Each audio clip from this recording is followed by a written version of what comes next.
Okay, good morning, afternoon, evening, night to everyone. Welcome to our roundtable on Islamic interpretation and gender justice. It is an honor to have all of you here today. And we are, several of the authors involved in this volume are here today to present very briefly on what we have written and what contribution we think it makes to Islamic studies. The editor, one of the two editors of the volume is here today, Yasmin Amin, and she will be presenting as well. And the other contributors we have today are, I'm Sarah Eltantawi. I am associate professor at Fordham University, and I will be presenting, and I was a contributor. And we also have Amina Inloes, who is at the Islamic College of London. And we have Amira Abou Taleb, who is at the University of Helsinki. And we also have, in addition to Yasmin Amin, we have Hoda El-Saadi from the American University in Cairo. And we have Kathryn Kueny, who is also at Fordham University, and she will be our discussant and moderator. One note I want to make about this volume before turning it over to Kathy is that it is an all-female volume and an all-female panel here today. We're particularly proud of that. It's quite a rarity in our field and in many fields. And Yasmin was just telling me a funny story today when I asked her if I should mention that. She said, well, you know, at one point there was a male contributor who was interested. And when he found out that it was an all-female volume, he actually ran screaming and withdrew. So don't know why we would have welcomed him, but it is what it is. So anyway, we're excited about this volume and think it makes some very trenchant interventions into our field. And so without further ado, I'll turn it over to Professor Kueny to moderate. Hello, everyone. I'm so happy to be here. So I thought I would just allow the contributors to discuss their contributions to the volume, beginning with Yasmin Amin. She is one of the editors, one of the co-editors. She also contributed the conclusion and a chapter titled Revisiting the Issue of Minor Marriage, Multidisciplinary Ijtihad of Contemporary Ethical Problems. So we'll give the floor to her to begin this conversation. Thank you all for coming, and I'm very, very happy to see so many friendly faces, people that I know. The book actually grew out of a panel at a conference. It was the brainchild of Mulki Sharmani and Umayma Abu Bakr, who put a panel together about Islamic interpretive tradition. And we were 5 contributors to that panel. And the panel was a great success at the conference because we actually spoke about the same thing from different angles. So I handled hadith, Mulki and Umayma handled ethics, and Nevin the Quran, and Hoda El-Saadi fiqh. So the panel was a great success, and people kept asking us to turn this into a book. So we asked other people to join us, and this is how the book came about. And Wait, hold on, Yasmin. Yasmin, could you unmute yourself? I'm sorry, I muted all the mics, but when you're talking, unmute yourself. Go ahead, Yasmin. Sorry. No problem.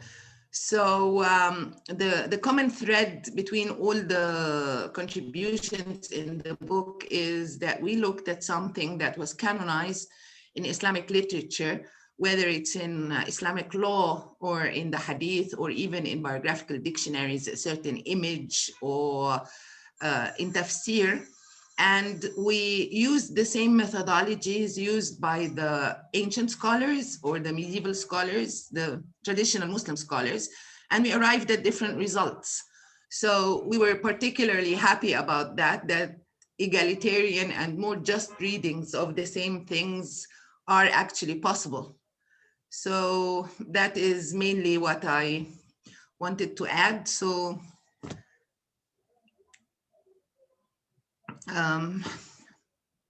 Kathy, who's next? Okay, sorry, I was just finding my unmute button. After all this time, I still have problems like muting and unmuting myself. So wonderful. Thank you so much, Yasmin. So why don't we go through our list, or my list, in no particular order, starting with Amina Inloes. Do you want to discuss your chapter, How Did Eve Get Married? 212er Shi'i Hadith Reports. Yes, in this exciting chapter, in this exciting book, my chapter explores the question that I oftentimes get, and even I think about it sometimes, that is, in Islam, is marriage idealized as a partnership or a hierarchy? That is to say, is it idealized with man in charge and then woman behind him, or are the two seen together? And I think, just to summarize that in a very general perspective, part of the tension underlying this question, apart from the fact that people have all sorts of lived experiences, is that from an ethical perspective, it seems that the Quran promotes an equitable relationship, but when it comes to fiqh, there is a fairly clearly established hierarchy in classical fiqh, giving the man certain advantages. So this question does come up a lot. So I explored this question a little bit differently. That is from the angle of our great forebears, being Adam and Eve. With the idea behind this being that Adam and Eve are seen as prototypes for men and women in general. This approach, incidentally, is not very much found in the Quran. Adam and Eve are not really discussed as inherent representatives of male and female nature for all time. Not even getting into like other variations, but that particular paradigm does recur in various narrations and hadith and so forth. So in this case, I looked at two Shi'i traditions ascribed to Imam Ja'far Sadiq, the sixth Shi'i Imam, so about 100 years Hijri, which in the Shi'i view would have been considered to have the authority of the prophetic tradition and to be related from his teachings. But in any case, they are textually ascribed to Ja'far Sadiq, about how Adam and Eve got married. And when you actually look into these narrations, you find something very interesting. On the one hand, they're basically telling the same frame story. So, there's a need to get married, Allah officiates the marriage, they get married, they live their lives. So you can say from a very factual perspective, this happened, then this happened, although there's a lot more stuff in one of the narrations, and there's, they both have different stuff, but the same thing happens. So from a sort of, if you will, traditional or normative perspective, they're not contradictory narrations, because they say essentially the same thing. They got married, and we wouldn't all be here if they didn't get married. However, when you actually look at the subtext of the narrations, if you will, a thematic analysis, you find that they are really strikingly quite different. To the point that it becomes obvious that they could not have been said by the same person, because one person is not going to present such dramatically different worldviews. And one of the narrations does very much situate itself in the jurisprudential model, where basically the man is in charge, and he's in charge of everything. He's in charge of the marriage. He's in charge of knowledge. He's the man. So the hierarchy is basically Allah, the man, and then Eve, who doesn't really do much. And that particular narration is interestingly reflective of rational theological discourse, and then fiqh. And then one can say what I think is probably the cultural model of marriage that was idealized in the Abbasid era, heavily linking marriage to ownership. On the other hand, in the other narration, they do get married, but they're much more both involved in the situation.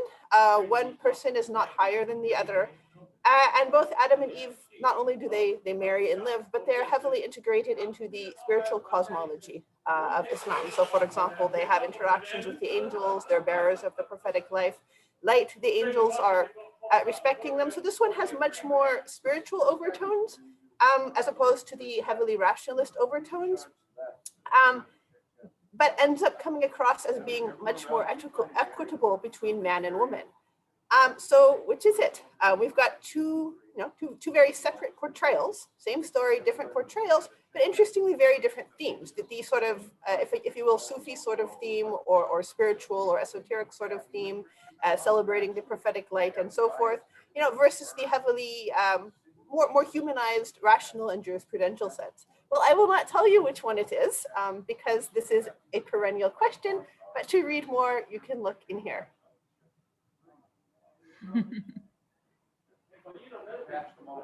Great, thank you so much. That was really interesting. It's a really great chapter. I really learned quite a bit from reading it. So let's moving forward to Amira Abu Taleb with Constructing the Image of the Model Muslim Woman, Gender Discourse in Ibn Saad's Kitab al-Tabaqat al-Kubra by this author in this volume. So take it away. Thank you. I hope you guys can hear me well. Yeah. Okay. Thank you. I'm very happy to be a contributor in this really excellent book. And my interest was in looking at the portrayal of the ideal Muslim woman. To do that, I wanted to go back in time and try to find like the earliest cultural production that spoke about women and the role of women in the early times, particularly in the prophetic household. So what I looked at was Kitab al-Tabaqat al-Kubra by Ibn Saad. This was authored in the 3rd century Hijri, and it's considered the oldest extant biographical dictionary that we have today. And also it has the largest number of biographies about women, which includes over 600 women.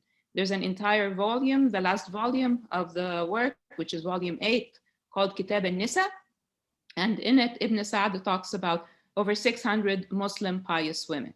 Now, what I wanted to know is to conduct a discourse analysis to see how Ibn Saad portrays and represents women of the prophetic household, particularly the prophet's wives, vis-a-vis how he presents the women of the community, the pious Muslim women in the community at the same time. Yet I could call them the other women or the common women. And I wanted to see if there was a difference in this portrayal of what the themes that he focused on were. I also wanted to juxtapose his portrayal of the prophet's wives to what we know about these same women, the prophet's wives, from other works. So I did a comparison between Tabaqat Ibn Saad, and I looked also at Ibn Abd al-Barr from the 11th century and Ibn Abi Hajar al-Asqalani from the 15th century. And I looked at what they said about those same women.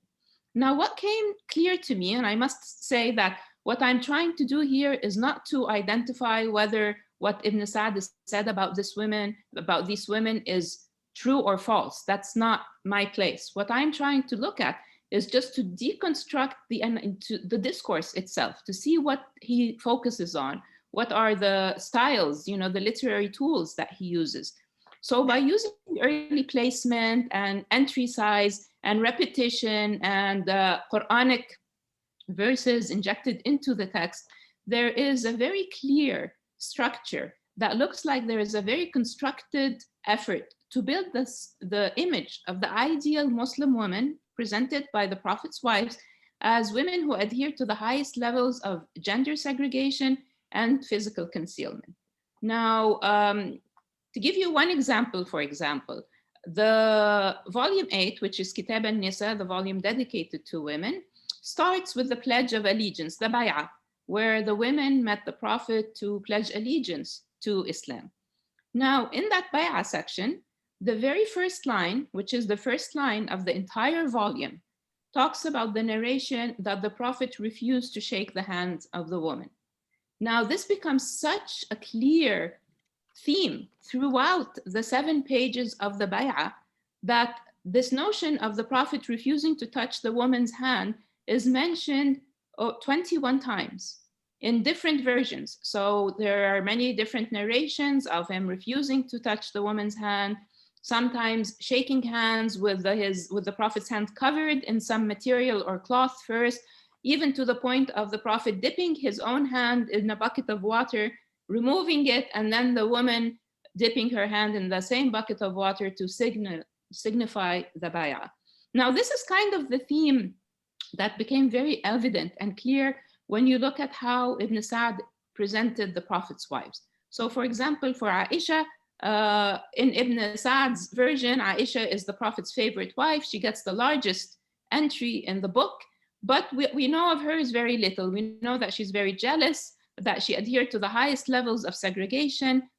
He mentions the different type of clothes that she used to cover herself with 26 times in this one entry. Yet when we look at Aisha in the other biographical dictionaries, we find an opinionated woman who is a prolific hadith narrator, a person who the Sahaba used to go to for advice when they were stuck with a huge kind of issue that they didn't know how to resolve. She was also a lady who was very well learned in medicine. She would prescribe remedies. She had excellent poetic skills, and she could improvise long pieces of poetry. All this is very silent. We don't see that in Ibn Sa'd's work. And Ibn Sa'd is canonized as the authority on the Prophet's wives and on the people of the early prophetic period, even though it was written almost 2.5 centuries later in the Abbasid Baghdad. So what I am trying to kind of decipher or look into is the influence of that context that Ibn Sa'd had, being part of the Abbasid imperial project, and that patriarchal discourse, and how it could have affected his representation of the ideal Muslim woman. Thank you. Thank you so much. Next, we'll hear from Hoda El-Saadi, who writes on fiqh rulings and gendering the public space, the discrepancy between written formality and daily reality.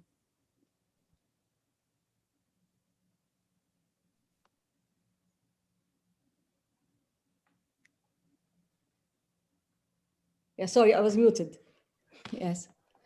Okay. I'm very happy to be among the contributors of this book and to be here today with this group. In this chapter, I try to examine the rulings concerning the visibility of women and their presence in the public space. I examine the visibility of women in the public space in Islamic law literature, in fiqh, and in the daily experience. So I juxtapose legal manuals and historical records. Okay, now in the first part of the paper, I look into the Quran, and there are no orders, clear orders in the Quran asking women to stay at home. The only order for women to stay at home is an order given to the wives of the Prophet, and it's not applicable to all other women. So the restrictions and the rules asking women to stay at home mainly come from fiqh manuals and fiqh literature. Fiqh was formulated in the 3rd century, Hijri, 9th AD, and it was formulated at a time when the Islamic empire was expanding, different cultures are coming into interaction, converts, ideas from outside seeping into the Islamic tradition, and therefore there was a fear of a social disorder. So the fuqaha became very rigid and started asking women to stay at home, and a discourse of fitna came clearly in the writings. And the fitna was mainly women, it was seen as a source of fitna, as a sexual temptation. She has to stay at home to avoid the fitna. Later on, we find after something like 3 more centuries in the medieval time, with the coming of the Mongols and the destruction of Baghdad, another discourse appears in the fiqh literature. And it's the discourse of fasad, corruption. It's not that women are a source of fitna, and that's why we keep them at home. It's the society that is corrupt, and we need to protect women from this corruption. But in any case, in both cases, women are to be kept at home. Okay, this is the first thing. The second thing is I started looking into the context in which these strict rules came up. So as I said, the first context of fitna was a context of fear of change and getting away from the ideals of Islam and the interaction with other cultures. The second discourse was a result of a context of fear of the Mongols and the destruction of the Islamic civilization.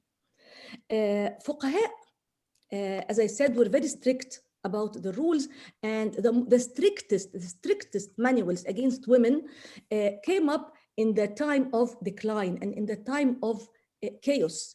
So, for example, there are the Ibn al-Hajj, most famous Maliki faqih, who issued the strictest rules against women. He was living at the time of Mamluks, where when the Islamic Empire was attacked by Mongols, as I said. Okay, to add more to the problem, fuqaha never spoke in one voice. So while we had the manuals that were very strict, asking women to stay at home, we had other fuqaha who were okay with the presence of women in the marketplace. So for example, when someone like Ghazali said that women has to stay at home and spin, take care of spinning, someone like Ibn Rushd said that this attitude leads to a deterioration, and women has to be in the marketplace, and women are able to govern states and rule and even conduct war. So we can see differences and there are many, many examples of how they differed in their opinion regarding this issue. So this ikhtilaf, what we call differences in opinion, led to another element to interfere on the scene, and it is the rulers. The rulers, or the Salatin, also interfered in rulings concerning the presence of women in the public sphere. And we find that the rulings of the sultans were in many cases even stricter than the fuqaha. So we have the Mamluk Sultan, who at the time of the plague, because of the fear, they started asking women to stay at home because, again, they saw women as the source of fitna in society. And this is the wrath of God. God is really angry because society is corrupt. So we have to keep women at home. Now, the Salatin ruling or the Sultan ruling is known as Siyasa Shar'iyya. And Siyasa Shar'iyya, these are, as I said, rulings or rules by the rulers, and they had to abide and get along with the Islamic rules. This is how they saw it, or this is how they phrased it. Now, as I said, the picture is complex. We have the fuqaha speaking in different voices. We have fiqh that is very contextual, and we have rulers who are interfering in the scene and who are issuing their own rulings, who are not necessarily in harmony with the fiqh rulings. Then we move to a third phase that makes things even more complicated, or shows us that the picture was not as simple as we think.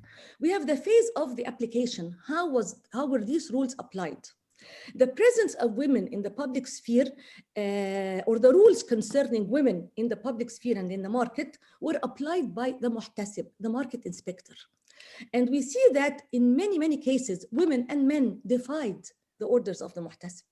And in many cases, they either defied him face to face and rose against him and rejected his orders, or they had their ways, their back doors, to avoid the rules of the muhtasib.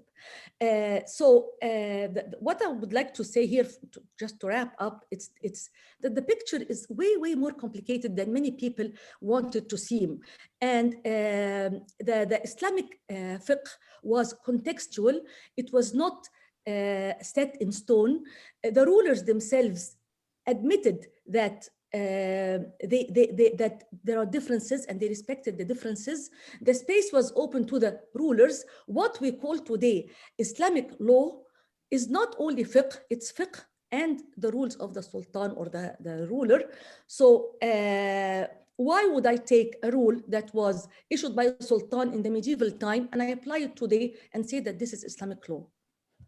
Okay. Anyway, I'll stop here, and when we start taking questions, I can expand more. Thank you.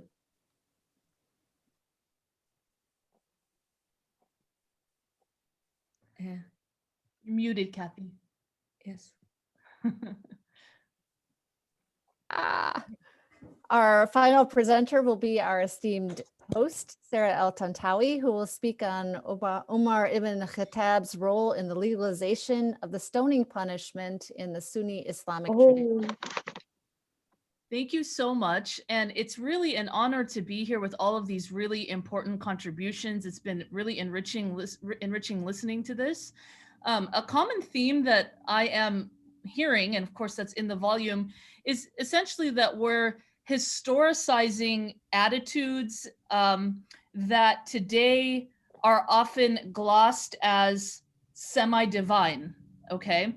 And so I'm kind of reaching back even further than some of the presentations we've heard so far to talk about a primary tenet in Islamic law, the stoning punishment, which I argue, although it's been legal since the 3rd century Hijri, right, in Islamic law, I argue that it has become a social issue only in really post-modernity, where we've seen an explosion of the actual meting out of the stoning punishment.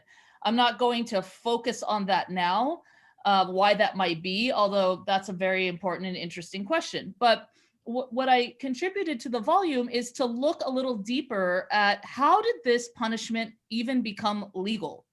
The reason why that is a question is because so the stoning punishment in Islamic law is the punishment that is meted out for adultery, zina, which is actually, adultery is not a great translation. Zina means illegal sexual activity. And it's the punishment for married people, men and women, who, and that's clear, right? It's not just for women, of course. Not of course, because in pre-Islamic legal codes, it was just for women. So Islam actually changed that. In any case, it's meted out for married people who are convicted of zina, which it's actually hard to get convicted. Okay. Now, in the Quran, the reason why one can question, could everyone mute? Muted? Thank you. So the reason why this is a question is because in the Quran, there is actually another punishment for the same crime, which is flogging by 100 stripes. So it is highly unusual. And in fact, I believe this is the only case in which you have a ruling which comes from hadith. Stoning for adultery is not in the Quran, it's in hadith. So you have a ruling that comes from hadith that is on an equal level to the Quran. Why? Okay, so that's my big question. The answer, we can only speculate, but I did want to raise a couple of points for our consideration.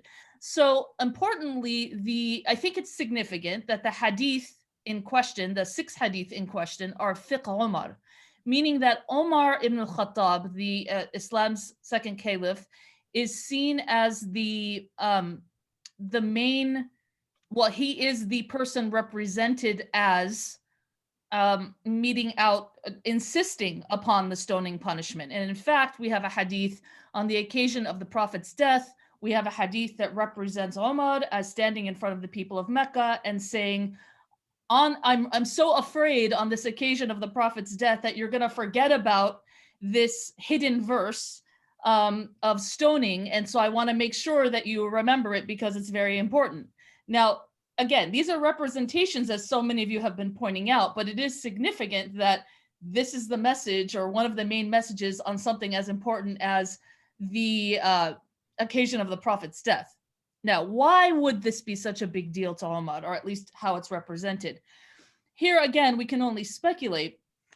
The first point to make is that Omar is actually considered in the tradition to be what scholar Avraham Hakim calls a secondary lawgiver. And we have several examples in which Omar is represented to have predicted a verse of the Quran. So the main example of that is the veiling verse. So what we have is an instance in which Omar is with the Prophet and the Prophet's wives eating from the same bowl, and his hand accidentally touches the hand of the Prophet's wife. He's very upset about this and stands up and says to the Prophet, you really need to yahjibu, you need to veil your wives, meaning get them out of the public space. And then shortly thereafter, obviously I don't have a time frame, a verse was revealed, the veiling verse. Okay, so we have 4 such instances of Omar predicting verses. Now, another question here would be, well, where does the Prophet stand vis-a-vis? Obviously, the Prophet is the main lawgiver. He's the recipient of divine wahi. He's the person who transmits the Quran. Where does the Prophet stand vis-a-vis Omar in all of this? Well, here I explored the sources we have that tell us what the relationship is between the Prophet and Omar. And my main conclusion here is that Omar has a much more fiery personality than the Prophet, Prophet Muhammad, who is, represented most of the time almost all the time in the tradition as gentle and, kind of rational and calm, whereas Omar is represented as really quite fiery, impetuous, etc., and has sort of extremes of emotion. Now, in instance in which I'll give one example where the Prophet is praying over the grave of Abdullah ibn Ubay, who Omar accuses of being a hypocrite, and the Prophet is praying over his dead body, and Omar jumps up and actually physically assaults the Prophet and says, "Don't do this. Why would you do this? He's a hypocrite." And the Prophet is more than capable in this instance of shooing Omar away and telling him, "Please stay out of this. I'm going to do what I want to do." Same with the Omar rebuking Ethiopian children playing in front of the mosque. Again, the Prophet comes and says, "Stay out of it, Omar. I don't need your help here." There are instances, however, concerning women and Omar's attitudes toward women, which I think we can fairly say are pretty stringent. Okay, he's upset that women are getting up, for example, in the middle of the night and using the restroom, and perhaps they'll be seen by men and these kinds of things. And on those kinds of issues, it seems to me that the Prophet kind of lets Omar slide. And one possible theory as to why that might be is that Omar, when he was a caliph, he was responsible for, you could call it, making sure the patrilineal structure of Islam became solidified. So making sure that inheritance was distributed in a certain way, etc. And so perhaps it's the case, as we've seen in many other historical examples, even in contemporary examples, that the needs of women, let's say women's rights, an anachronistic term, were kind of put aside in the interests of the expansion of the empire. So the main point I want to make in conclusion is that if we want to go back and look at the stoning punishment more critically, and it's very controversial in the Islamic tradition, one of the ways that we can approach the question is to understand that there's a heavy anthropomorphic element to this. Omar's personality has a lot to do with the fact that this punishment was legalized in the Islamic tradition, the Sunni Islamic tradition and the Shia Islamic tradition, which is even more strange.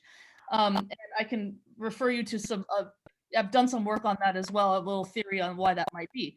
But Omar's personality is very important here. So what do we as modern interpreters do with the fact that there's this subjective anthropomorphic element to the legalizations of these punishments that the vast majority of Muslims kind of consider to be divine and unquestionable?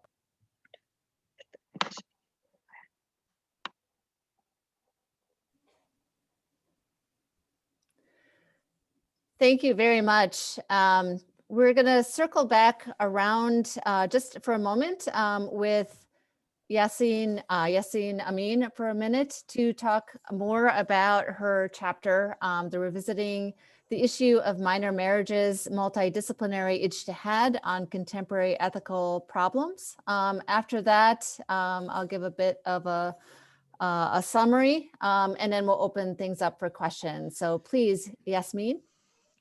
Thank you. Since my chapter is the last chapter in the book, it was only fitting that I speak last. So my chapter deals with minor marriages because in fiqh, it's allowed. And even though the Quran actually has a verse that says that you shouldn't marry girls until they are mature. And what struck me was not only that the hadith of Aisha's age is used all the time to sanction this, but it also crept into the tafsir literature, and it also resulted in allowing the marriage without the bride's consent. I mean, a little girl cannot consent really because she doesn't know what's waiting for her. So I started looking into the historical books, and I found out that in the history books, Aisha is about 19 to 26, depending on what you read. So there is nothing at all to say that she was 6 or 9 years old, as the hadith said. So then I looked into the biographical dictionaries and I found out that the hadith has basically 3 common narrators and they all were classified as mudallisin. So how could you use this to make a ruling? And not only that, but in fiqh, you have so many different maxims like la darar wa la darar, no harming and no counter harming. But minor marriages is harm to the bride, and the only benefit from it is either to the husband who gets a bride, or a little girl who doesn't, talk back or what have you, and to the father who pockets the dowry. And not only that, but in the Prophet's life, he refused to marry off Fatima at a young age. And this example was completely glossed over. So we have 2 instances where Umar proposed to the Prophet to marry Fatima, and Abu Bakr proposed to marry Fatima. And he refused both proposals, citing actually that she is too young. And I couldn't imagine for the life of me that the Prophet, since the Quran says that he is of sublime behavior and the best example, that he would turn around and marry somebody else's daughter at this young age when he tried to save his own from the repercussions of early marriage. And not only that, but in fiqh, apart from the discussion of al-inkah bil-jabr, to force the minor to get married, there is this discussion about the harm that could come to the bride, and the fuqaha, they just gloss over it and claim that the perennial walls are so thick that they will not tear and things like that. But then they have a ruling actually that if this should happen to the young bride, then the husband who caused it needs to pay 1/3 of the blood money that he would have paid if she had actually died. And then they have this entire long discussion about what happens if she gets torn and she starts leaking, because then she cannot be pure enough to pray. So after a while, I think they set it at 6 months, then she can just do her wudu before she prays, and she'll be pure enough. So they knew that this could happen and they still legalized it. So for me, this was actually very, fiqh claims that it is based on the Quran and the Sunnah. And we have example from the Prophet, an ethically valuable example that he didn't allow this for his own daughter. And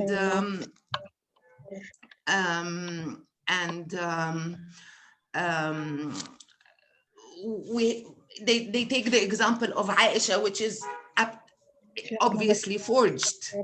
So that was my starting point for my chapter. And I arrived at the result that if we also consider modern medicine and the repercussions to the health of the bride, not only that she gets torn, but children born to child mothers, they don't have a great life expectancy and so on. And since Maqasid al-Sharia actually promote, the aims of the Sharia promote the health and the life, this should be reconsidered.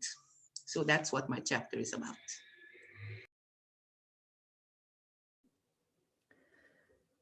Thank you so much. So as I noted before, I'm going to give a bit of a response to all of these great contributions, and then perhaps we'll give the speakers time to respond to my response, and then we'll open the floor for questions, if that sounds reasonable to everyone.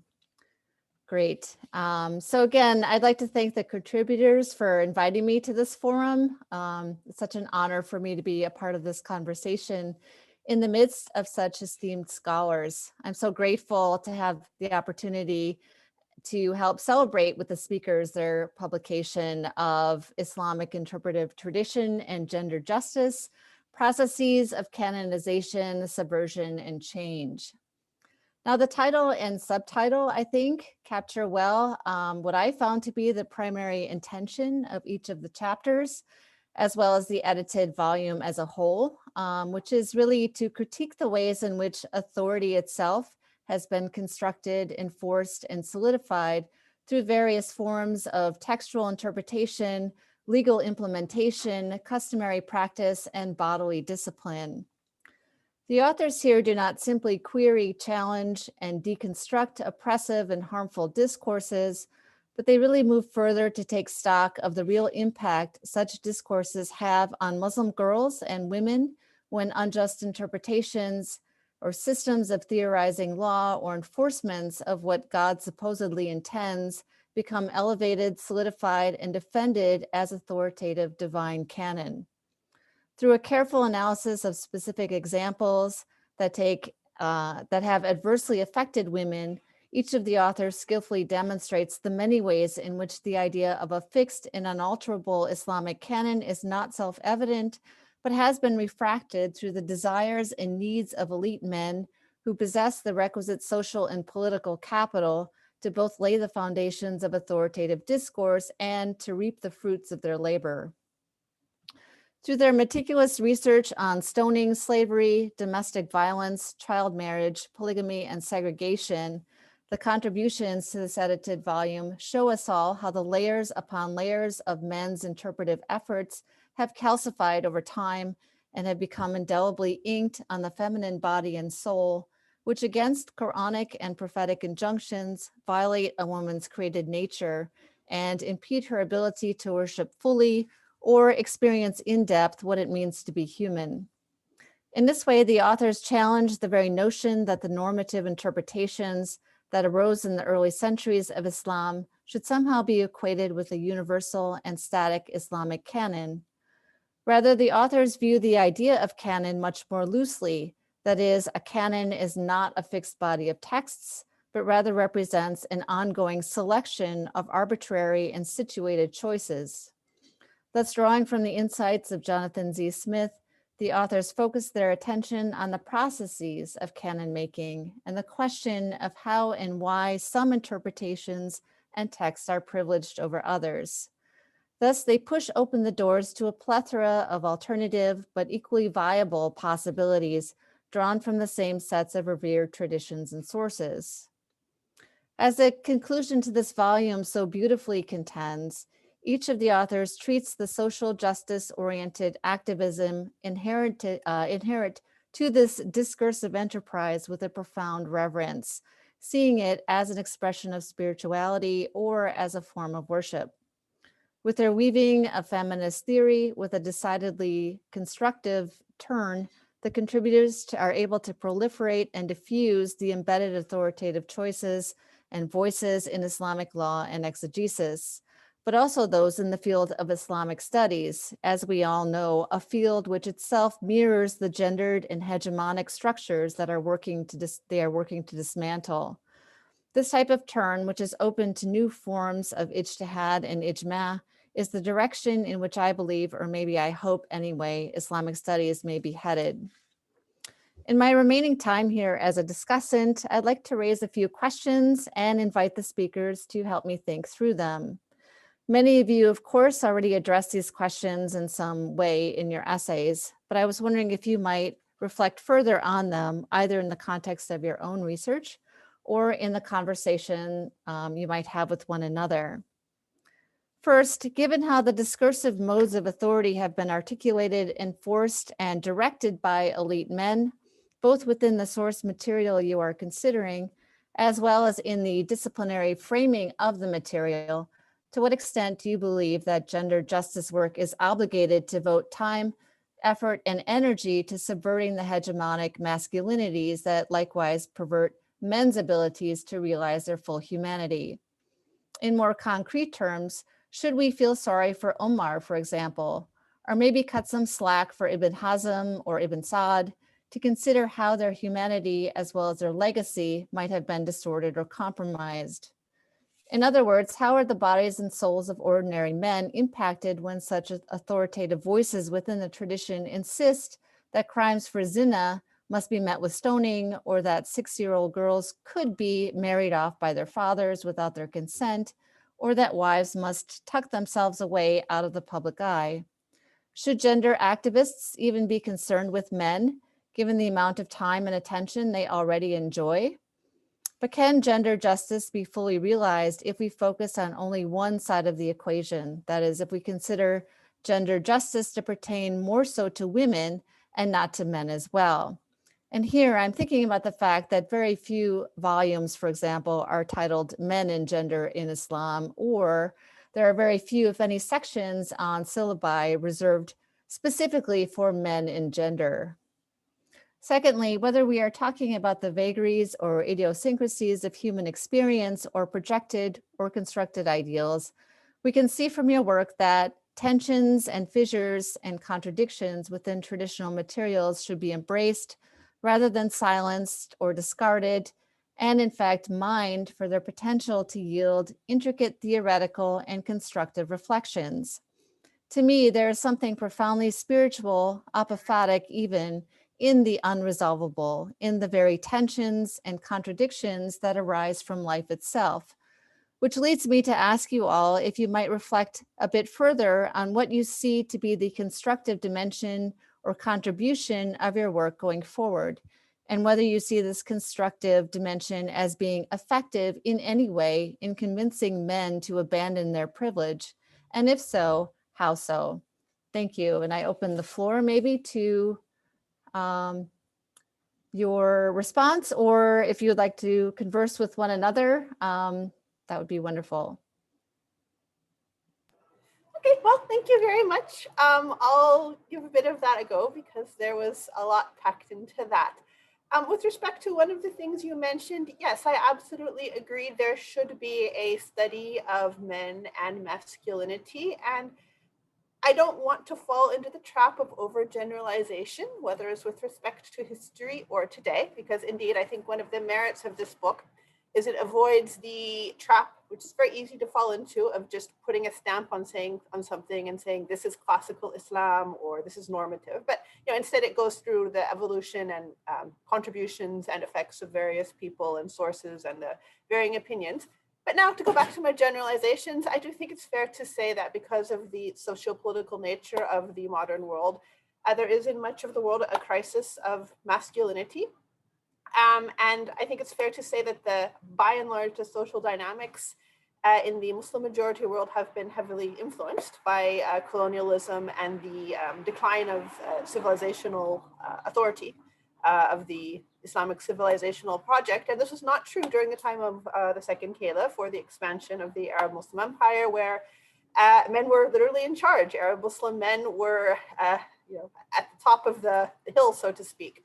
And we do see that, I think a lot of people would argue that a lot of the violence or suppression directed towards women is sometimes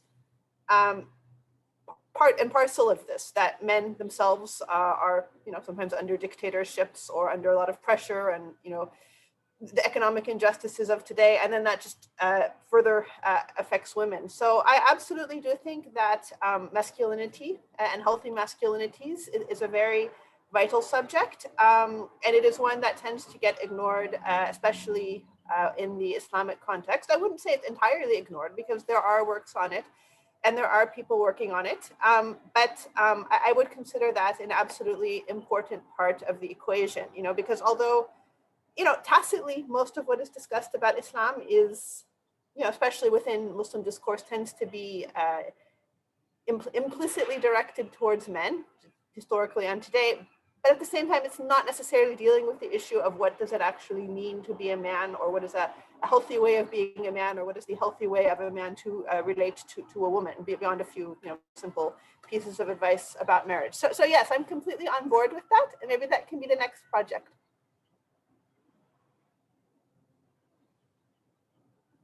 Okay, I can. Yeah, I can add to what you said. The point of the contradictions and the differences in the Islamic tradition. The thing is, when we say the Islamic civilization, it's a civilization that extended from over something more than 14 centuries, extended from China and India up to Europe and the West. So our problem is that we would say that this what Islam says, or this what the fiqh says. It's good to show the contradictions, because what fiqh and what age and what country? Is it the fiqh of India, the Muslim of India, or is it the fiqh of Hijaz, or is it the fiqh of Egypt? At what time? And by showing the contradictions and by showing the differences, and this is not only for gender and women issues, this is a case all over in all issues of fiqh. So for example, it's the same thing with the Muslim and non-Muslim relations. With issues like different issues in the Islamic tradition. So what I think here is the contradictions are it's very important to highlight the contradictions, because the fact that there were differences and that the fuqaha themselves respected the differences and they admitted the differences, this gives the Islamic tradition the tools to develop itself and to adapt to our society today, or to the issues of women today. So for example, a faqih in the medieval time from the Hanafi school, when he was asked a question, a fatwa from one of the people at his time, he said, I will not answer you according to Abu Hanifa's fatwa or opinion. I'll give you an opinion according to the students of Abu Hanifa of your age. So they themselves admitted this. Okay, and as I said, this gives people today tools, and it shows us that the Islamic tradition has the mechanism to develop more just rules and more and can create a more just society. Okay. I'll take a stab at it. Yasmin, after you. Thank you, Sarah. I wanted to thank you, Kathy, because what you've said is really, in a nutshell, what we were trying to do, to point out the contradictions. And I want to plug a book. It's by Thomas Bauer. It's called The Culture of Ambiguity. And it showed that up to colonialism, there were so many different opinions living side by side without anyone trying to silence it one over the other. And this goes back to the Prophet's hadith that اختلاف أمتي رحمة, that there is mercy in disagreement. And it's not like we are anti-men or that we have a bone to pick with the elite scholars of the time, because they were a product of their times, and their contexts kind of dictated what they said. So there was no gender justice at that time for them to actually pay attention to it on one hand. And on the other, it was the creeping in of extra Quranic and forged ahadith in particular that led to certain things being canonized. And what we really were very conscious about is that we are working from within the tradition using the same methodology, and that we don't just want to deconstruct, but we want to reconstruct, because deconstruction and will leave a void, and we were hoping to open up a new discourse and to give other opinions that might lead to a more egalitarian view, using the same methodology. It's not like we've invented something new, but we made it a point to use the same methodology that they used, but arrived at different results to open up the floor for a different discourse. Yeah, I just wanted to pick up on Yasmin's idea here of opening up the floor. And I think this is what Kathy is suggesting. I think you hit on the kind of the $1 million question. So thank you very much for your comments. And that $1 million question is, okay, unless I'm misunderstanding, but I mean, you said, so should gender activists be concerned with men at all? And it's a great question, because, it seems to me that many people,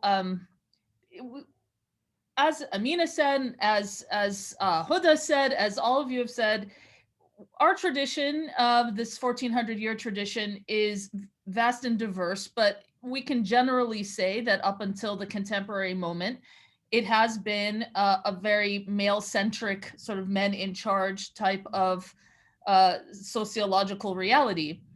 And here we are deconstructing this, and often what happens is that we stop at the deconstruction. And the problem is that, so to Kathy's question of should we be concerned with men at all, if we're talking, I think there's two categories of men to think about, right? So men at large, I must say, are a lot of them are extremely happy to be having these conversations. We have a lot of men on this call. I've had men personally tell me, like, please do this work. We want to hear from you. So there's all kinds of men who are perfectly happy to work toward a more gender justice reality. Then there's the men of Islamic studies, right? And then there's the men that we're in conversation with and having these contestations with about how we should be looking at our material as scholars. Now, again, within that category, plenty of support, but we do have some resistance there, right? And so I think that a lot of the time, what I've noticed is that we can get kind of stuck battling out turf with people who are just simply not really sympathetic to opening up the tradition in this way. And I would say that if we can think beyond that, the question of constructive theology, or of how to actually live this differently, or just do this differently without always looking over our shoulder, is actually the harder mission. And so I understand the need of deconstruction, and we have to do it, but how do we take that next step? I would love to continue to think about that, like just the positive mission, right, of how to actually live this and create this change.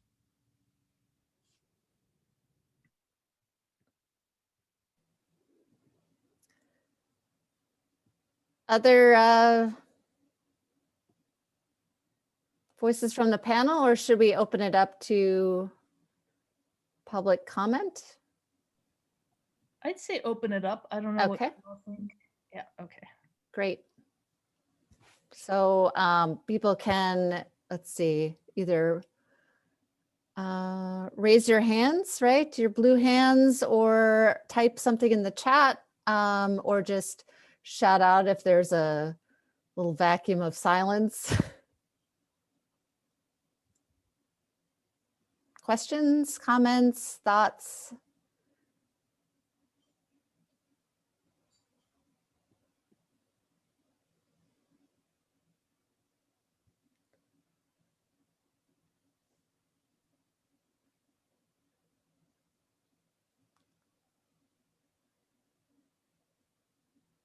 Reflections?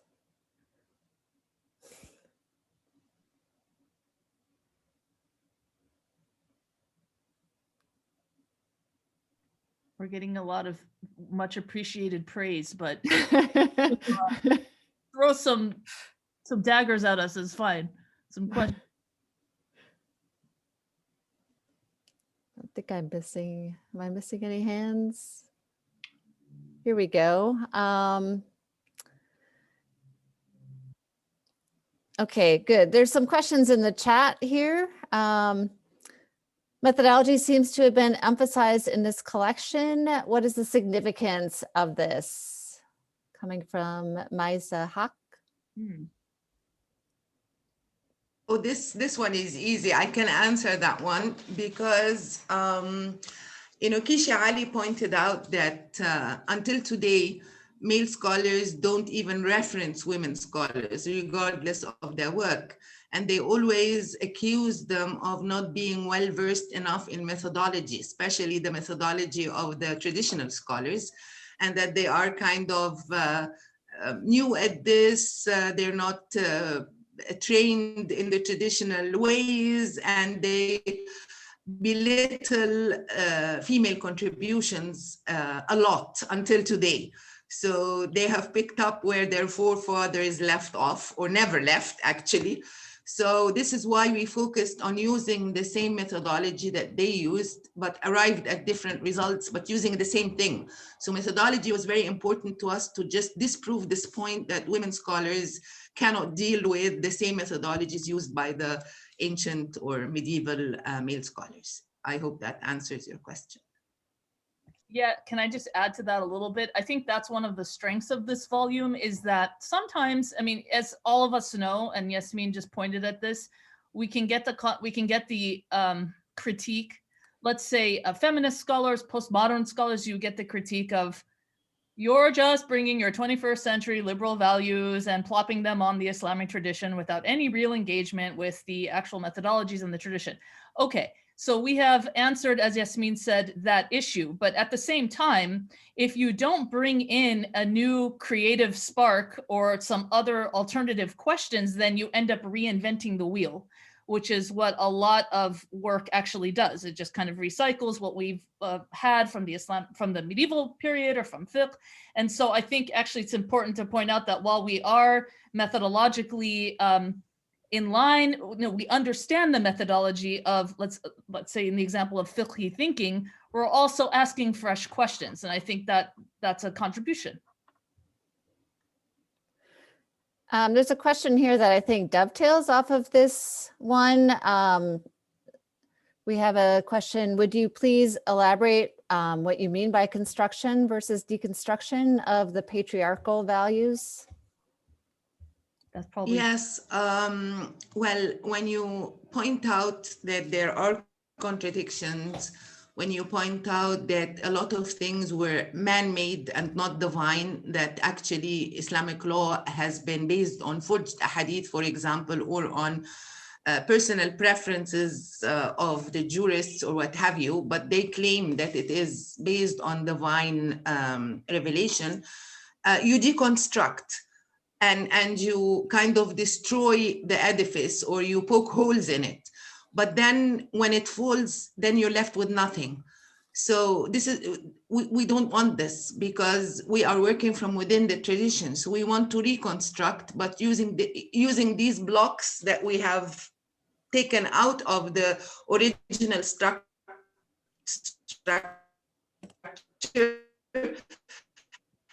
and rebuild, but with a different kind of unit. So since the voices of the females were silenced, we have a contribution, but sadly, the author of that contribution is not here. It's Aisha Geisinger's chapter about how women mufassirat were silenced because they interpreted Quranic verses differently from men, and therefore they were not included into the canonized, into the canon, because they had different readings, just like we did.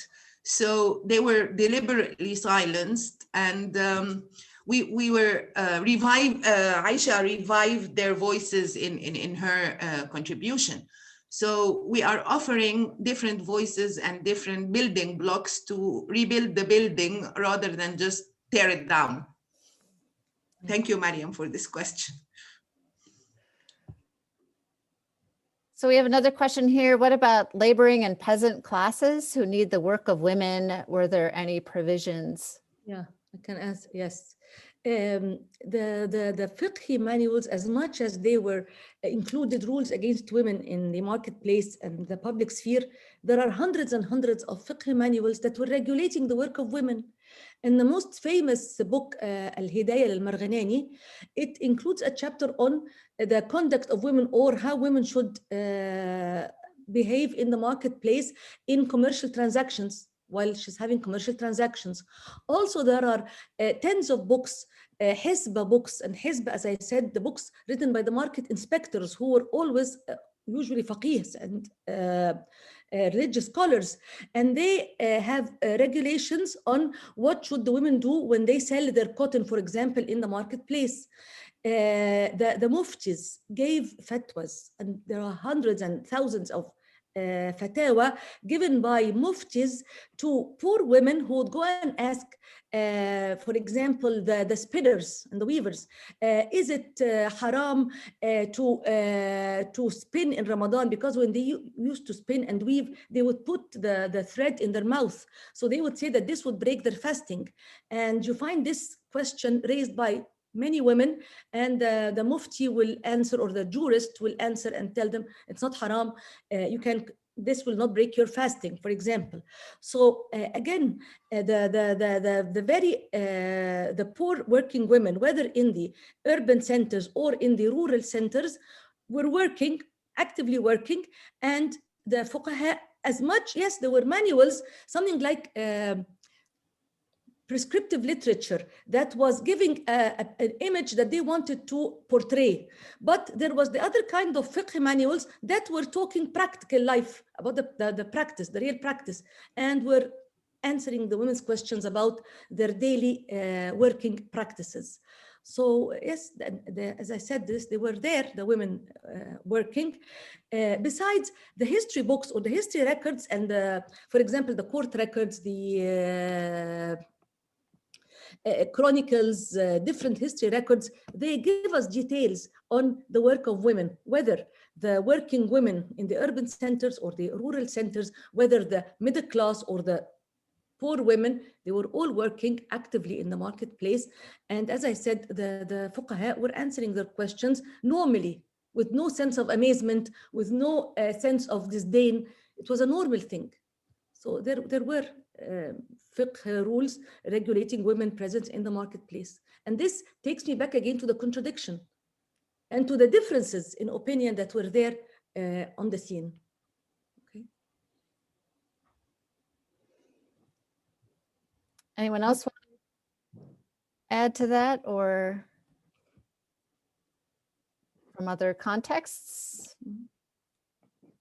I just wanted to add something that is probably very obvious to everyone participating here, and certainly wouldn't be new news to any of the contributors. But you know, when one looks at the historical body of information we have, as well as what we see in the world around us today, there does tend to be a sense that when it comes to Islamic law, there is a sort of divergence between theory and practice. Much of Islamic law is based on a theoretical, idealized model. So for example, the man is the provider and the woman is the, I don't even want to say the consumer, but the not provider. But of course, that's not really what, you know, that doesn't model necessarily a lot of human experience, including women's work. And there's other theoretizations about a sort of idealized world, but it seems to be that there has also been an understanding throughout time, a tacit understanding that there's certain things that are taken very literally, you know, such as praying at a certain time, and there's certain things that they're understood to be a bit more idealized and maybe not as necessary to take on ideally. As an example, I recall a famous scholar, this in the Shi'i tradition, saying it's absolutely impermissible for women to show any adornment, so wearing a wristwatch is haram. Now, I don't know any women, you know, even very practicing women in the Shi'i tradition. Okay, maybe I've met a few, but in general, the common practice is not it's somehow shameful or sending you to hell to wear a wristwatch. But he's speaking on behalf of the idealization of Islamic law, which is ornamentation for women is absolutely undesirable. So there's an understanding of common practice versus what really needs to be hit literally. Although it was very rightly said in the past and today, a lot of the fatwas that scholars are asked for do deal with you know, messier questions, if you will, that don't necessarily fit in the model. But I'm just mentioning that because I think, especially when people are coming from outside the Muslim world, and I'm not saying the person asking the question is, or just when we look at history in general, it's easy to project what is theorized onto everyone and to assume everyone was doing things exactly that way. Whereas, yeah, life is messy. Yes, yeah.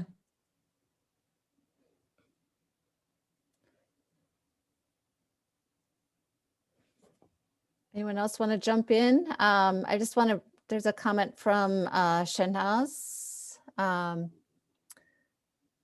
who writes, it sounds like what you brilliant scholars do is to say, okay, this too is Islamic tradition at the very least, because you're using the same tools that the Islamic tradition has left us with. The tools aren't the problem, the methodology wasn't the problem, but the conclusions they made were the problem, and that's what it sounds like is being corrected here. Any response to that, or? Yeah, can I jump in here? I think one thing, I think this comment is actually spot on. And I think that it's important, like all my colleagues said here, is that what we are trying to point out is that what was produced based on a context of a certain period at a certain time. And I personally think, and I'm sure many would agree with me, is that our role here is to, on the one hand, uncover how using the conclusions, like this person said in the comment, is where the fallacy is. And I think that what we may be trying to do is not challenge the tradition, but honor the tradition, and trying to understand the great intellectual feat that went into producing this tradition, despite, you know, the issues that every context had with the biases that it had and the patriarchal tendencies that were in line with their times. And the way that we honor the tradition is to try to inject the same intellectual rigor, to look at the methodologies, to try to build upon it. Not, you know, it's like an algebraic equation, for example, you know, at looking at the equation and plugging in the different variables instead of reaching just the same result. Because when you plug in the different variables based on the context of the world that we are in today and the development in human thought that human beings have been capable of, and that we are asked to do in the Quran, is to ponder and to discern and to think. And this has led us to apply the same methodologies to reach different conclusions. And I think in doing that, we are in fact honoring the tradition and not really challenging it. Shanaz, did you want to respond or? Yes. Can I also just say that I don't think there's anything inherently wrong with challenging traditions. I think that some traditions should be challenged. I don't think that we have to keep all of the traditions of this larger tradition with a capital T, I guess. But the reason that I made my comment that way is that it's a response to, because there's a lot of Islamic studies male scholars who, because I work on Islamic feminism a lot, and they have made comments like, the problem with Islamic feminism is that it's not, what have they said? Something that it's not Islamic, right? And so when you push them to say, can you explain what that means? What they mean is the conclusions are not the same as what the scholars have come up with in the past, male scholars have come up with in the past. And then the response to that is, one way to respond, I think, is to say, so what? Like, because Islamic traditions by definition are constantly living. But another way to respond is, I think, what this book, what it sounds like this book is doing is to say, okay, we're going to use the exact same process that the scholars in the past have done, but we're just going to come up with different conclusions. And those conclusions can be interpreted as simply other new possibilities, new ways of thinking about this issue, or it can be corrections, like this is where the scholars made a huge mistake, and that's where it gets subjective. But just to clarify my comment, I guess. I'd like to introduce something to that. Hoda, after you. It's okay, yeah. And I just want to say that simply by showing how Islamic law was responsive to the social norms and how it adapted to the customs and the social norms and the context, this in itself, and how it was eclectic and how it had different sources, this in itself shows that it has the tools, or it has the tools for empowerment. And for women, it can help women today to ask for and demand for equality and to create justice. Okay, thank you. So Amina? Yeah, thank you. That's a very good point. I just wanted to put it out there that employing new methodologies is not inherently anti-traditional.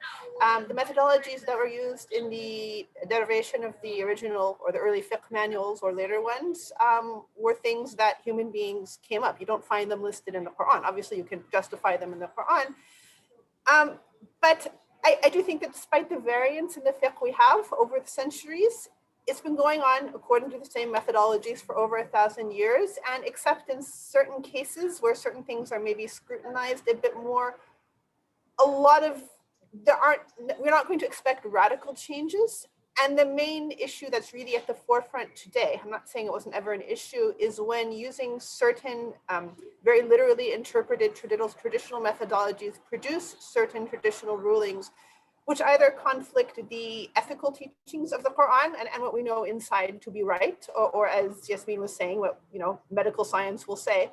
Most people agree, for example, it's unethical to marry a 6-year-old girl to a 40-year-old man in the present world. And there's all sorts of issues there. And most people will say that does conflict with, and by the way, I'm not trying to put a a spin on the Prophet's life. I do actually agree with what she said, that most likely Aisha was a bit older at the time of the marriage. My point is, there's things today that we would concur are in conflict with the ethical teachings and goal of the prophetic teachings that are derived through a very literal application of these methodologies, or else they conflict with the realities that people are living in and are not producing answers that are suitable for some of the questions of the modern world, such as relating to things like the legitimacy of democracy or universal human rights and so forth.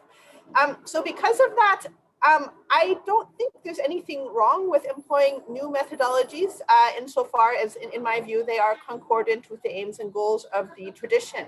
For example, the emphasis in the present era on the holistic analysis of the text, for instance, the holistic analysis of the Quran rather than pinpointing specific verses when discussing these issues. I don't see that that's against the tradition, even though that's more of a newer approach.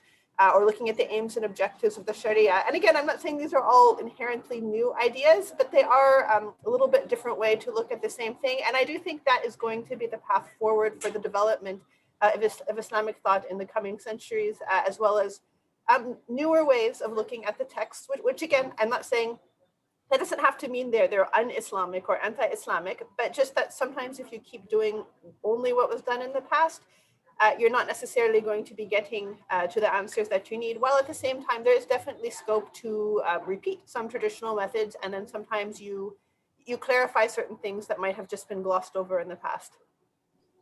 Can I add?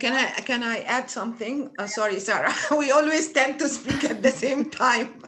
I wanted to add something about the ijma', because the ijma' is very problematic. When they tell you there is an ijma', they just want you to shut up, because there is no consensus on what the consensus actually is. They have created this myth about a consensus, but when you poke holes at it, it doesn't exist.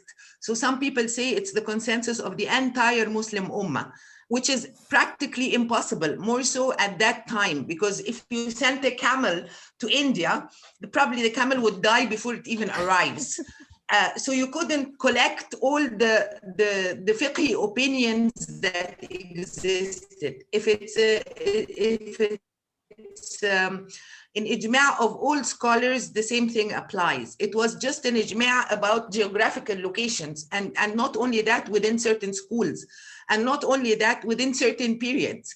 And to top it all off, when you look at the instances of the word ijma' in the Quran, they are always negative, always, without fail. So the ijma' is always used by an errant majority to silence a small minority that is on the correct path. So you have the brothers of Joseph or Yusuf doing an ijma' to throw him in the well. You have the community of Noah doing an ijma' that he's mad and you shouldn't follow him. You have an ijma' of the people of Ibrahim that he's errant. You have an ijma' by the sorcerers of Musa, and so on and so forth. It's always by a majority that is on the wrong path, that is trying to silence a minority that is actually correct. And and this use has never changed. That is one thing that I wanted to add. And the other thing I wanted to add is putting my email out in the chat. And if you email me, I can send you a flyer with a 20% discount. And it's not shameless self-promotion here, but people actually have asked in the chat where they can buy the book, and I have a 20% discount from the publishers. So if you're interested, just email me and I'll email you the flyer with the discount. Thank you. Really quickly, to Shahnaz's wonderful comment, which again really hits the nail on the head.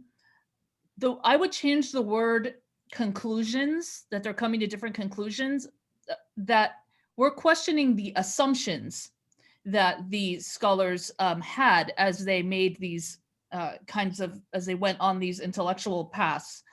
And the problem that, in addition to Isma, as Yasmin importantly pointed out, which for the uninitiated means consensus of the scholars, and it's an article of Islamic law which says basically you can't talk about this anymore, we have a consensus.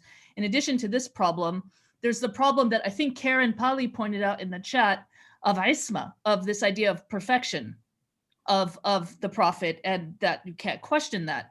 And so one of the things that we're opening up is this, because this is used as a real bludgeon, which is that, well, when we say, well, the assumptions that these scholars had when they came to this conclusion are assumptions, and therefore you can have different assumptions. And often the response is, are you questioning the isma of the prophet and of the scholars? And so that is another thorny area that we need to open up. And I think, Shahnaz, you're saying we should do that. And, I think we should get these types of issues on the table, because that one is a real stop sign that we often encounter. So go ahead, please. Ahmed? Is there somebody? The questions are rolling in here. So what about the question on ethics? What to do in cases where the values of scripture tradition are clearly not in line with our sensibilities today, e.g. on slavery? What if we don't always share the same ethical position as the prophet? Does the book also engage this question? Do you mind if I speak up, or it's only the contributors? Oh, please do. Okay. I work currently in a court cases, Islamic court cases project. And we have collected a number of cases, like thousands and thousands of cases. And we have traced back cases from the time of the Prophet all the way to modern times, okay? In our database, we have currently cases from Egypt, from Saudi Arabia, from Morocco. Basically, we have as well some cases from different countries. The idea is that, from what I can say now as like not an early conclusion, but of facts and like evidence that have been collected, is that women at the beginning, at least for the first 5 centuries, women had rights that's being based and even like evidenced that they have complete freedom concerning their divorce, their marriage, they're getting the money, the dowry money, and that even like currently I have a number of papyrus that belongs to year 129 Hijri that states that a woman, she gets the money, not her guardian, okay? And she gets the money, the full amount, and he cannot delay the money except by her own approval. And if she gives him grace to give the money, it has to be stated with a time, because it's considered to be a loan. And the husband here cannot, and even the community cannot violate her right to get the money, violate her right to ask for the loan to be paid on time. And if the husband does not have the money, he will have to pay for it, even by selling the own house they are living in. And as well as the woman at that time had access to different things that nowadays people are thinking about it. Oh, if you ask about it, like the woman can complain to the court that his smell is not that good, and that's a reason for divorce. As well as if the treatment is not up to the standards, she can complain about it. Like in one of the khul'a contracts, she said, بسبب سوء العشرة والصحبة. That was her reasoning, that she cannot be his companionship is not that up to her standards. And as well as and even when she got divorced, he had to make sure that she gets all her belongings, like the furniture and everything. Although she did not buy it, he was the one who bought it, but it now belonged to her. Okay. As we move on in the court cases, because we are surveying 4 eras. We started from the time of the Prophet, we went to the Mamluks and Ayyubis and Fatimids and then the Ottomans, and then we gone to the modern. You can see the deterioration The deterioration happened is that the judges who really did the work on the grounds, were the real ones, not the jurisprudence men. It is the judges who at that very time, they themselves were jurisprudence men. So they had like a couple of hats they are working under. Yes, there is a judge like Shuraih, okay, but as well, he's part of the legislative body, and he makes sure what he implements on the grounds goes into the legislation and to be a theory and to be a practice. And that the Islamic law, that's a system. It's a complete legal system. It has nothing to do with the beliefs. Being a Muslim or non-Muslim, being a believer or non-believer. No. It's a complete Islamic it's a legal system. This legal system operates on the judicial system. Its judicial system is really creative. Like, yes, the woman's right to matrimonial wealth. Women have access to matrimonial wealth either by the death or by divorce. As long as she has married the person for more than 9 months, she can get the matrimonial wealth, her share of matrimonial wealth.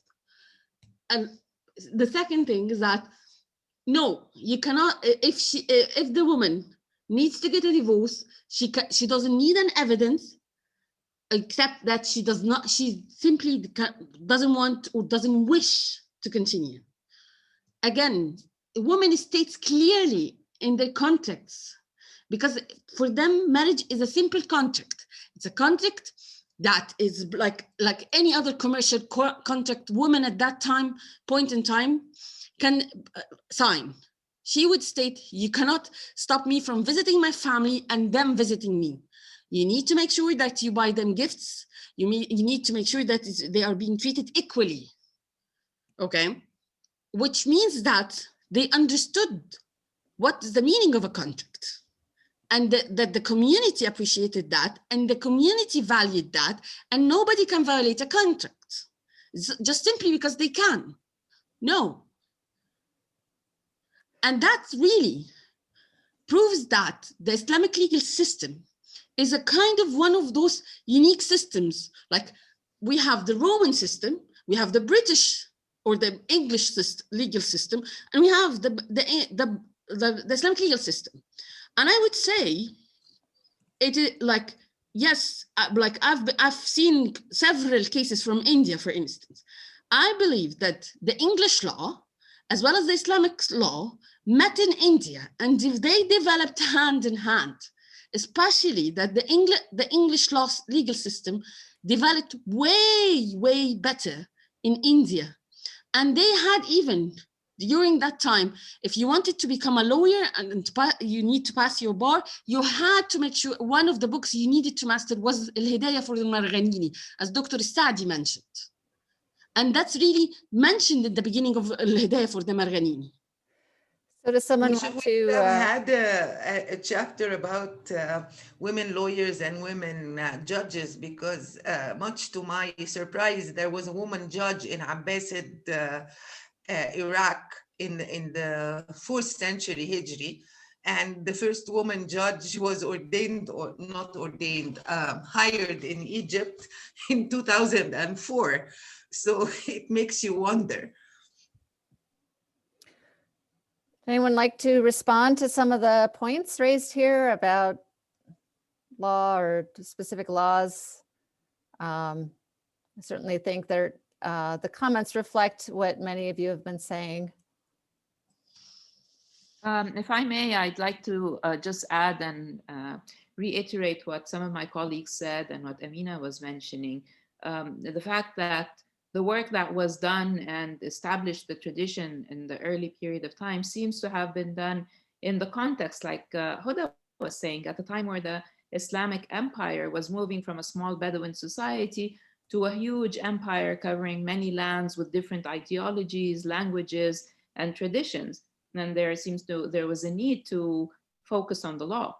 So when you look at the bulk of the tradition, the output in the tradition, you will find that the majority of the works focus on jurisprudence and fiqh, even though the Quran itself, when you look at it, the Quran has less than some people say less than 1% of its verses that are actually legalistic in nature. So there has been a tremendous focus on this legal aspect, legalizing a scripture that is actually meant as a book of guidance, a book of ethics, and a book of morals. And what Amina was mentioning about now, this new scholarship that is coming out, focusing on a holistic perspective about the Quran itself, looking at the ethical worldview. Yasmin had mentioned that this book was the brainchild of some scholars, mainly Mc-Gill-Queen and Abou Bakr and others in that meeting that she was referring to when she opened up. Now it's the same scholars who are now moving a step further and working on producing new volumes that talk about the ethical worldview of the Quran. So while we're stuck very much in the context of the time and the patriarchal mentality and ideals that served the purpose of the time, the focus today, amongst obviously more people who are working on, analyzing the tradition, is to move forward, is to construct, is to look at the ethical worldview of the Quran, the values and the morals, and to see what the message is and to decipher the tradition in terms of these values and those ethics. And I think that that the coming years are going to be really enlightening in terms of looking into this research that is now actually underway. Okay, I'll take the liberty of jumping in on a couple of these, although I don't wish to deprive myself of the opportunity to listen to the rest of you.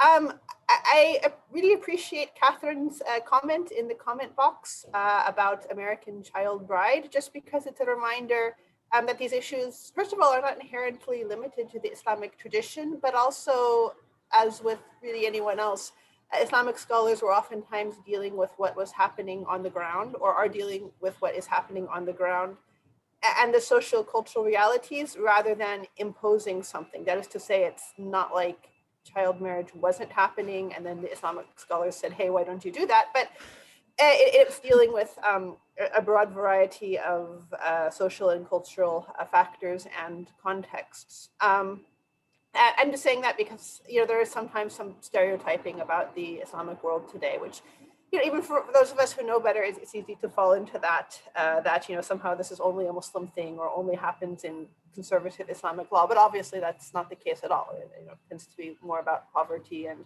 opportunity and so forth. Okay, I just wanted to give a couple thoughts on the comment above about whether the Quran addressing Hind's comment. Do you think that the Quran being written often addressing men using masculine forms had implications on your research? I'm going to indulge in my personal perspective. Others' mileage may vary, and I look forward to hearing the varying mileage. Myself, when I interact with the Quran, I'm meaning myself personally, I don't tend to perceive it primarily as being addressed to men, apart from the verses that are specifically addressed to men. I tend to experience it as something in a suprahuman voice, whether one takes that as the divine voice or something else, but a non-human speaker primarily, addressing the humans. So, ya ayyuhalladhina amanu, those who believe. I don't understand that as something which is inherently masculinized. If it's qul li azwajika, so that's an inherently masculine form. But that is the minority of the verses that very specifically and directly identify men or discuss about women. So there's a those are a little bit different of a situation. And I think in general, when we're experiencing something being said to us, whether it be a scripture or a sermon or something else, there's basically two ways we encode who we're speaking to. And one is directly. So if I directly say, Assalamu alaikum, brothers, I'm going to speak to you about Islam, that's a direct implication that my mindset is directed towards men, even if women might be listening. I'm saying that because many of us who are Muslims have probably heard that more than enough. So that's a direct address to a man and with a woman as a listener. And also sometimes just the content, you can understand that it's implicitly directed to someone else. And in my experience, when it comes to women perhaps not feeling included in Islamic discussions, within the mosque and so forth, sometimes it's because of the implicit orientation towards men and a sense that this is addressing men's concerns, even if it's not verbalized.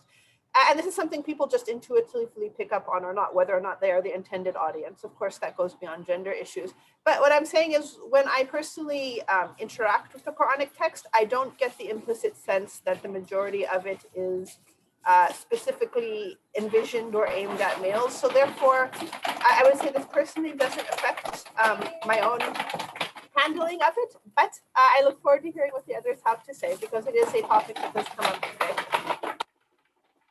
Thank you so much. This is a great point to end on. It sort of directs us, I think, forward into the future and thinking about where some of these conversations are going to be hopefully headed going forward, maybe in another volume at some point. We look forward to hearing future reflections on all of these questions, but I think we're going to be wrapping things up given the time and energy we're all bringing to this. So I just want to thank the panel for gathering us together, having this wonderful conversation. So please join me in giving our applause to all of them, and look to their book for more information on all of these topics. It's a great read, so I highly recommend it. Thank you for moderating, Kathy. We appreciate it. Yeah, Really, you did a great job and asked all the pertinent questions. Really. Thank you. Thank you. Thanks for having me. Thank you so much. So applause for all of our panel. Thank you again. And thanks the audience for the engaging questions.